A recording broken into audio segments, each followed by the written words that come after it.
नमस्कार दोस्तों। आज फिर अपन बात करेंगे एक नए विषय पर और नई चर्चा। मैं महावीर समता संदेश यूट्यूब चैनल से बोल रहा हूँ। अगर आप देखना शुरू कर चुके हैं महावीर समता संदेश चैनल, आपका सबका स्वागत है इस चैनल पर।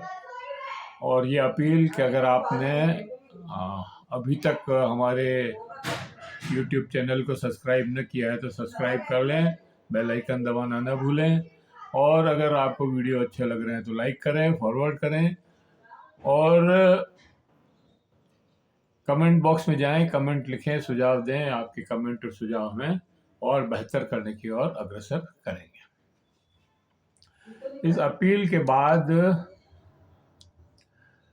दोस्तों आज बात करेंगे 3 दिन से मतलब 20 तारीख को भाई डोनाल्ड ट्रंप ने अमेरिका में राष्ट्रपति की शपथ ली थी। आज तीसरा दिन है, मतलब 20 तारीख बल्कि 19 तारीख से ही ट्रंप पुराण जो है चल रही है मीडिया में, पूरे मीडिया में और सोशल मीडिया पे भी बहुत ज़्यादा ट्रंप की ही चर्चा हो रही है। अब ट्रंप ने बयान ही ऐसे दिए हैं कि उस पर चर्चा बहुत ज़रूरी है। लोग उन बयानों की समीक्षाएं कर रहे हैं और देख रहे हैं कि ये जो बयान दिए हैं ये कैसे लागू होंगे, लागू हो भी सकते हैं या नहीं हो सकते हैं। क्या ट्रंप ऐसी सिचुएशन में, ऐसी स्थिति में आ गए हैं कि वो कुछ भी बोलेंगे और सारा विश्व जो है उनकी बातों को सर माथे पर लेकर के मानने लगेगा? लेकिन ऐसा तो है नहीं। सब अलग अलग देश हैं, कोई प्रभु तो है नहीं, कोई प्रभु सत्ता हो अमेरिका की भाई उसी का राज चलता है और वो जो बोलेगा वही सबको करना पड़ेगा। वो अलग बात है कि वो अपनी धौंस से और अपने हैसियत से वो ऐसा करवाने की कोशिश करता है, लेकिन ऐसा है नहीं कि वो करते हैं, सब करते ही हों। जैसे ट्रंप साहब ने एक बयान दे दिया कि पनामा नहर का नाम अमेरिकन नहर हो जाएगा और हम इस पे वापस कब्जा कर लेंगे। अब ऐसे कब्जा करना कोई आसान बात है क्या? पनामा नहर तो पनामा देश की है, पनामा एक अलग देश है, कोई अमेरिका का प्रांत नहीं है। और देश के अलावा उससे लाभ लेने वाले जो लोग हैं, मतलब ये तो अंतर्राष्ट्रीय रास्ता है अब, और इससे चीन और रूस और बाकी सब देश भी अपने जहाज इधर से उधर ले जाते हैं, तो उनको बड़ा आराम रहता है इससे। तो ये अमेरिका को कैसे दे सकते हैं कि भाई तुम ले लो यार? तो ये तो पनामा के पास ही, पनामा के पास है। और एक कार्टर साहब के टाइम पर एक समझौता हुआ था, उस समझौते के अनुसार वो जो है चैनल अमेरिका ने पनामा को दी है। तो ये बात सही है कि पनामा नहर बनाने में अमेरिका ने ही बनाई और बहुत पैसा भी खर्च हुआ और बहुत लोग भी वहाँ पर उस नहर को बनाते हुए मरे। लेकिन फिर भी वो जो फैसला हुआ है, जो समझौता हुआ है, उसके अनुसार ही तो विश्व चलेगा। ऐसे बहुत सारे मामले हैं। ये पनामा नहर का तो मैंने एक एग्जांपल दिया, उन्होंने मेक्सिको की नहर का भी नाम बदलने की बात कही और मेक्सिको खाड़ी को जो है अमेरिका खाड़ी कहने की बात कही। तो इस तरह से बहुत सारी चीज़ें वो उटपटांग बोल रहे हैं। अब वो बोल रहे हैं कि मैं इमिग्रेशन, मतलब जितने भी लोग अवैध तरीके से आते हैं उनको मैं बाहर निकाल दूंगा।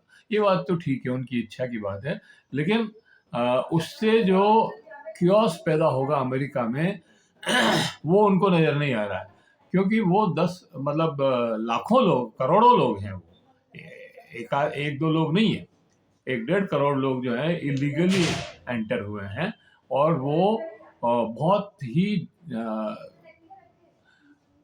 वहाँ के नागरिकों के लिए बहुत मददगार हैं। वो उनका काम करते हैं, वो वहाँ पर काम करके जो पैसा भी कमा रहे हैं या अपने खाने पीने का जो बंदोबस्त कर रहे हैं, वो वहाँ पर काम करके कर रहे हैं, और वो काम उन लोगों के लिए कर रहे हैं जो अमेरिका के नागरिक हैं, और उस काम को कोई और नहीं करता था, उसको वो कर रहे हैं। तो इस तरह की बहुत सारी बातें हैं जो इस से जुड़ी हुई है।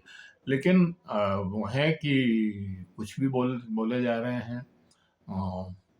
टैरिफ की बात है जैसे, और टैरिफ आप बढ़ा दोगे, ठीक है, कुछ जो निर्यात जो आपको निर्यात करते हैं देश सामान, उन लोगों को भी नुकसान होगा, ठीक है, और वो उनका व्यापार कम हो जाएगा, ये भी बात ठीक है। उनका जो उत्पादन है वो किसी और देश में ले जाना पड़ेगा या और जगह कहीं खपाना पड़ेगा।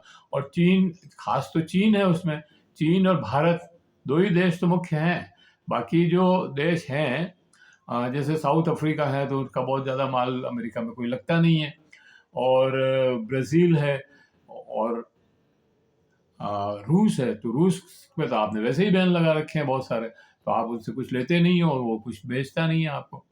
तो इसलिए अब रहा भारत और चीन। अब चीन के तो कितने ही देशों में उसका माल जाता है, आप नहीं लोगे तो किसी दूसरे देश में भेज देगा। लेकिन अगर आप टैरिफ लगा दोगे, बढ़ा दोगे, और 25% और 50% टैरिफ, 100% टैरिफ लगाने की बात कर रहे हैं ब्रिक्स देशों पे, तो वो जो है कितना माल महंगा हो जाएगा, और महंगा होगा तो अमेरिका के नागरिकों को वो कितना महंगा पड़ेगा, और वो खरीद पाएंगे या नहीं पाएंगे, एक बात। दूसरी बात ये कि वो महंगा होने के बाद वहां पे महंगाई कितनी बढ़ जाएगी, उनका घर का बजट कितना बदल जाएगा, बजट बढ़ जाएगा। तो ये सारी बातें भी उसके साथ जोड़ने वाली है। तो आप ऐसे ही नहीं कह सकते कि हम तो बस ये कर देंगे, वो कर देंगे, और एग्जीक्यूटिव ऑर्डर पास कर रहे हैं कहीं। तो ये सारी चीजें है। खैर, तो इन सब चीजों पर पूरा विश्व के नेता, और जैसे यूक्रेन रूस की लड़ाई की बात है, तो यूक्रेन रूस की लड़ाई कह रहे हैं बंद कर दो आप, नहीं तो हम निपटा देंगे। अरे भाई, ऐसे कैसे बंद कर दो? वो 3 साल से युद्ध कर रहे हैं, बहुत सारी मांगे हैं, उनके ऊपर समझौता होगा।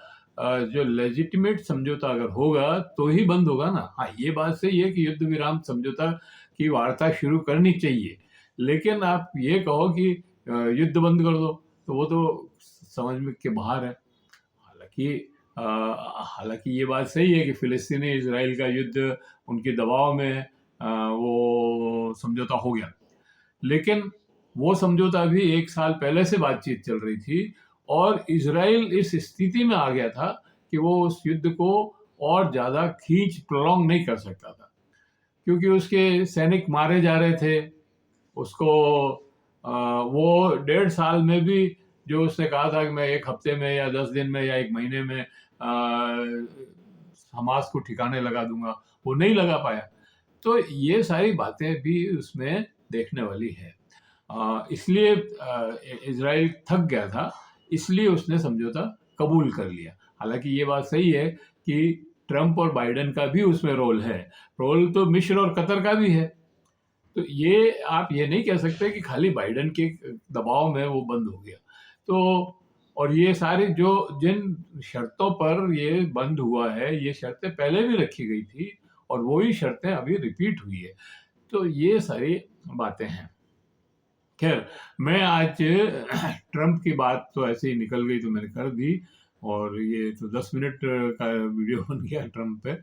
लेकिन मैं आज एक्चुअली हमारे देश में जो ये सरसों उत्पादन है और बाजरा उत्पादन है, और ये सरसों और बाजरा जो राजस्थान में सबसे ज़्यादा है, सबसे ज़्यादा बाजरा भी राजस्थान पैदा करता है, और सरसों भी सबसे ज़्यादा राजस्थान पैदा करता है। तो इनके ऊपर बात करना चाहता था, इन किसानों पर बात करना चाहता हूँ, और वो अब हम करेंगे। तो बाजरा में राजस्थान सरकार ने ये कहा है कि चूंकि डिमांड नहीं है मार्केट में और कोई सरकार सार्वजनिक वितरण प्रणाली की तरफ से भी कोई डिमांड नहीं आई है, इसलिए हम इस बार एमएसपी पे बाजरा नहीं खरीदेंगे। ये बहुत गलत बात है। ये बहुत ही मतलब ऑब्जेक्शनेबल बात है कि आप ये दलील दे करके कि आप मांग नहीं है इसलिए हम नहीं खरीदेंगे। तो फिर किसान क्या करेगा? किसान ने जो बाजरा बोया और पैदा किया इतनी मेहनत करके, इतना पैसा लगा करके, और अगर आप उसकी एमएसपी पे माल नहीं खरीदते हो तो वो तो बर्बाद हो जाएगा। और इसीलिए पिछले 2-3-4 सालों से, बल्कि 5-6 सालों से किसान जो है एमएसपी की मांग पर लीगल गारंटी मांग रहा है। और क्यों मांग रहा है? इसीलिए मांग रहा है कि क्योंकि जब फसल आती है और मांग मान लो कम है या फसल ज़्यादा हो गई तो उसके भाव उसको उचित मूल्य नहीं मिलता। और एमएसपी भी जो 20-22 फसलों की एमएसपी जो है सरकार ने तय कर रखी है वो भी पूरी तय नहीं होती है। और जब न्यूनतम समर्थन मूल्य जिसको कहते हैं कि कम से कम मूल्य जब कहीं नहीं खरीदा जाए मार्केट में किसी मूल्य पर, तो ये मूल्य हम देने को तैयार हैं। उस पे भी अगर माल नहीं खरीदेंगे तो फिर तो किसान बर्बाद हो जाएगा। फिर किसान तो कर्ज में ही डूबेगा और आप किसानों के कर्जे तो माफ करोगे नहीं, उद्योगों के ही कर्जे माफ करोगे। तो ये जो बात है ये बहुत विचलित करने वाली बात है और खास तौर से किसानों को विचलित करने वाली बात है। अब आप देखिए कि सरकार कहती है कि सार्वजनिक वितरण प्रणाली में भी इसका की मांग नहीं है,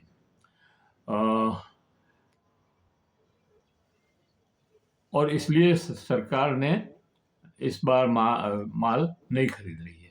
पिछले साल भी मांग नहीं, पिछले साल सरकार आगे आई थी माल खरीदने के लिए, उसके पिछले साल भी आई थी और उन्होंने काफ़ी माल खरीदा था। इस बार इन्होंने बिल्कुल मना कर दिया। तो ये भजनलाल सरकार को ये ध्यान रखना चाहिए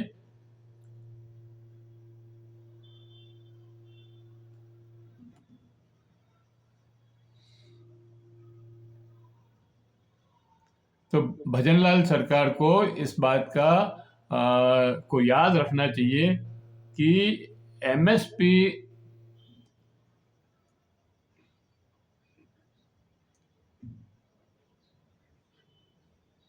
एमएसपी जो है इसीलिए तय की जाती है, एमएसपी इसीलिए तय की जाती है और सरकार का ये दायित्व है कि जब कोई किसान से माल नहीं खरीदे तो भी सरकार जो है मांग कम हो, मंदा हो, कुछ भी हो, तब भी सरकार जो है उस माल को एमएसपी की रेट पर खरीदे। तो ये जो अरे यार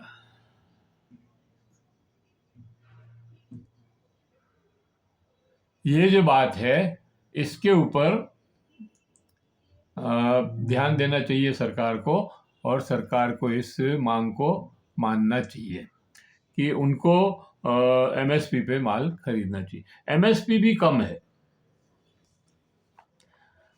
जब किसान की फसल बाजार में नहीं बिके, मांग न हो और व्यापारी किसान की फसलों को औने पौने दामों में खरीदना चाहे, तभी सरकार का दायित्व बनता है कि किसान को नुकसान होने न हो, इसलिए न्यूनतम समर्थन मूल्य पर सरकार खरीद करे। और सरकार आगे आएगी तो भाव भी नीचे नहीं गिरेंगे और किसानों को सही मूल्य मिलेगा।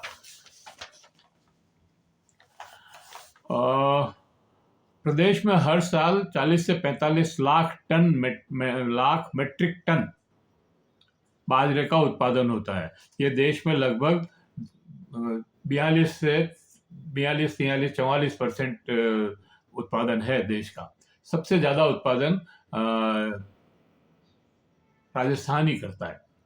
पिछले 2 सालों से बाजरा का बम्पर उत्पादन हुआ और सरकार ने सकारात्मक फैसला करते हुए बाजरे की खरीद की थी, लेकिन प्रदेश की भजनलाल सरकार ने इस बार बाजरा खरीदने से मना कर दिया है। ये किसानों के साथ नाइंसाफी है।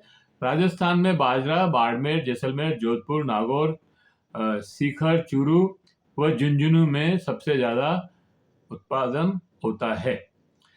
केंद्र सरकार ने एमएसपी 2625 रुपये प्रति क्विंटल तय की है, जबकि 2022-2023 में ही ये उत्पादन लागत मूल्य की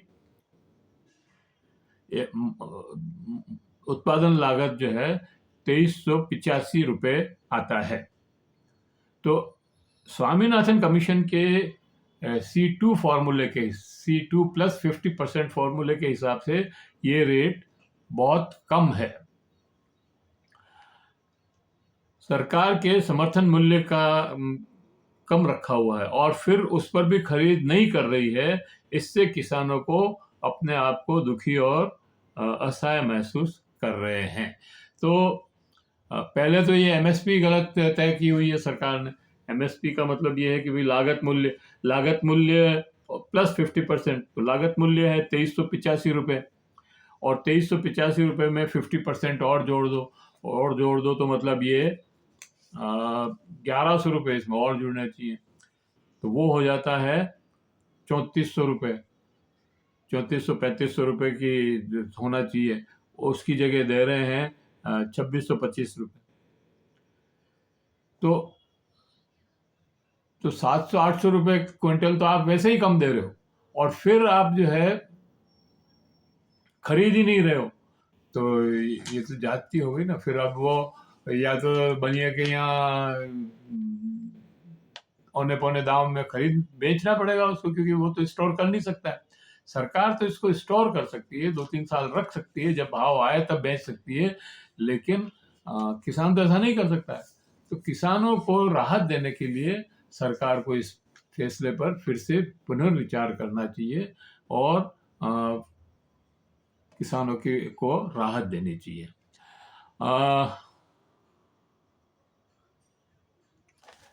इसी तरह से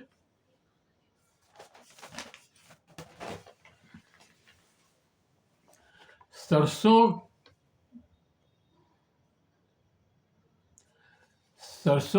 जो भी राजस्थान में सबसे ज़्यादा पैदा होता है, वो भी लगभग 50 lakh metric ton, 45 lakh metric ton करीब सरसों राजस्थान में पैदा होता है।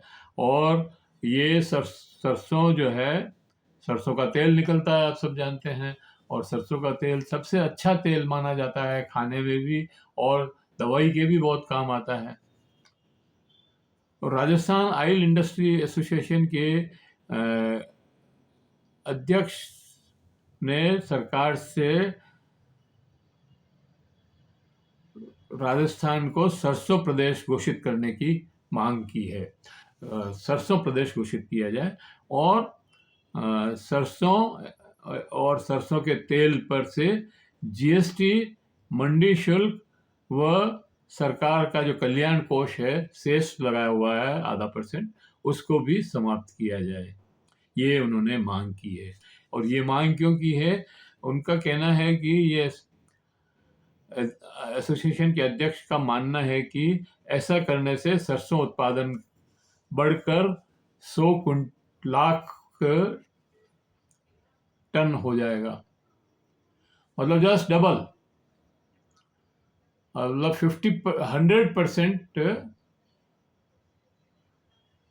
उत्पादन बढ़ जाएगा। तो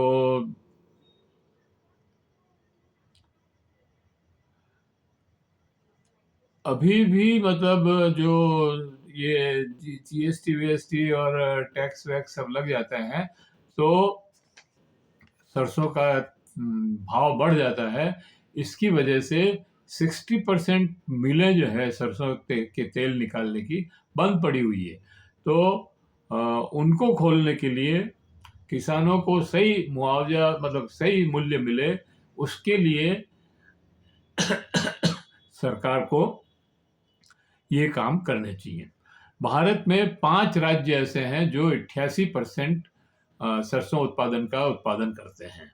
वो राजस्थान में सबसे अधिक उत्पादन करने वाला प्रदेश है राजस्थान, उसमें 46.7 मतलब 47%, लगभग 50% मान लो आप, तो 50% उत्पादन तो राजस्थान ही करता है।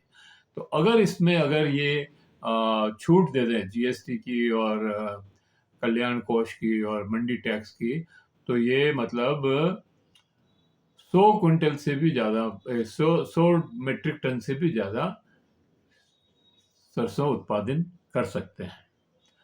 तो ये करना चाहिए भी, ज़्यादा उत्पादन होगा तो ज़्यादा पैसा मिलेगा। और राजस्थान के अतिरिक्त मध्य प्रदेश में 15% उत्पादन होता है। हरियाणा में 10.01% होता है। उत्तर प्रदेश में 9.3% होता है और पश्चिमी बंगाल में 6.4% होता है। ये पांचों प्रदेश मिल करके 88% सरसों का उत्पादन करते हैं। और बाकी 12% जो है कुछ अन्य राज्य भी हैं जो सरसों उत्पादन करते हैं, वो सब मिला करके 12% उत्पादन करते हैं। लेकिन इस उत्पादन का किसानों को कोई विशेष लाभ नहीं हो रहा है, क्योंकि किसानों को वही चक्कर है, एमएसपी भी नहीं मिल रही है और एमएसपी की लीगल गारंटी नहीं है, और एमएसपी जो है C2 प्लस 50% पर तय नहीं हो रही है। तो इस तरह से मतलब किसान तो रोने में ही है। किसान अगर ज़्यादा पैदा करे तो मूल्य नहीं मिलता है, कम पैदा करे, पैदावार कम हो तो खर्च नहीं निकलता है, दोनों तरफ से मारा जाता है किसान। अच्छी फसल आती है तो व्यापारी मार्केट को गिरा देते हैं, तो सही मूल्य नहीं मिलता है किसान को और घाटे में बेचनी पड़ती है फसलें।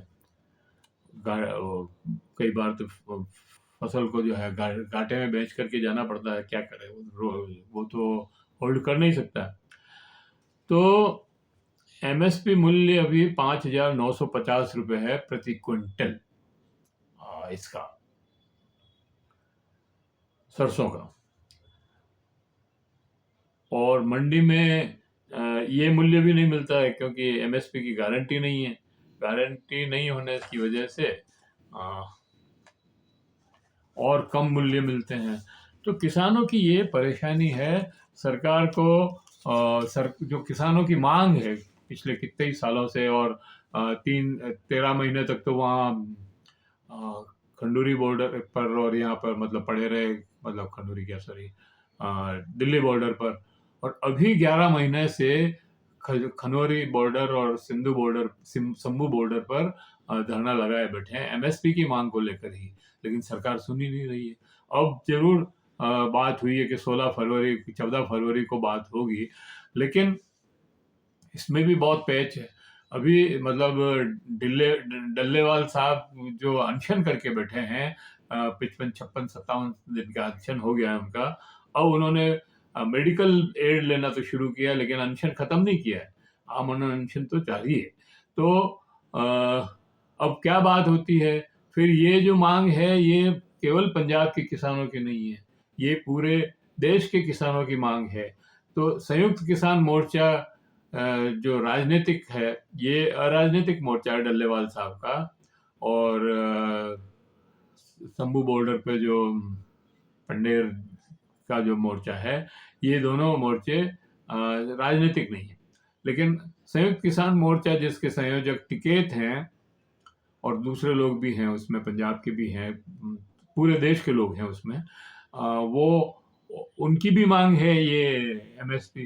तो क्या उनको उस वार्ता में शामिल किया जाएगा या नहीं किया जाएगा, और किया जाएगा तो उनका क्या रोल होगा, और अभी मतलब वार्ता जो होगी उसमें क्या लीगल गारंटी देने की कैसे दी जाएगी, इस पे बात होगी, या लीगल गारंटी दी जाए या नहीं दी जाए, इस पे बात होगी। मतलब बहुत सारे पेच हैं अभी।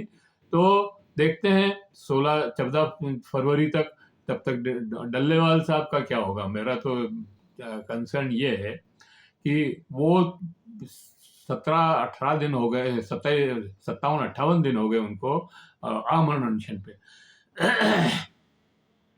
तो भाई सरकार के मंत्री और जो भी हैं, वो राजनाथ सिंह हो या सॉरी, वो जो मध्य प्रदेश वाले मंत्री हैं, नाम मैं भूल गया, शिवराज सिंह चौहान।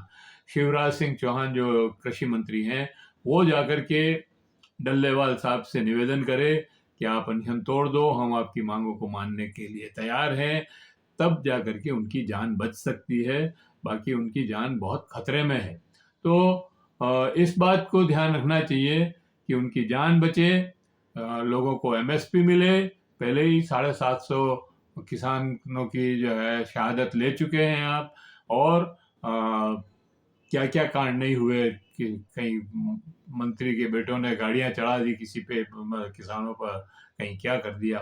तो ये सब बातें देखते हुए इस बात को जल्दी से जल्दी निपटाना चाहिए। इसी बात के साथ मैं अपने इस वीडियो को समाप्त करता हूँ। वीडियो काफ़ी लंबा हो गया है ये भी, लेकिन कोई बात नहीं, बातें अच्छी हैं। आपसे निवेदन है कि अंत तक देखें इसको। और अगर आपने अभी तक हमारे YouTube चैनल को सब्सक्राइब नहीं किया है तो सब्सक्राइब कर दें, महावीर समता संदेश YouTube चैनल। इसका फ़ायदा ये है कि हम जब भी कोई नया वीडियो बनाते हैं, उसका नोटिफिकेशन आपको मिलता है।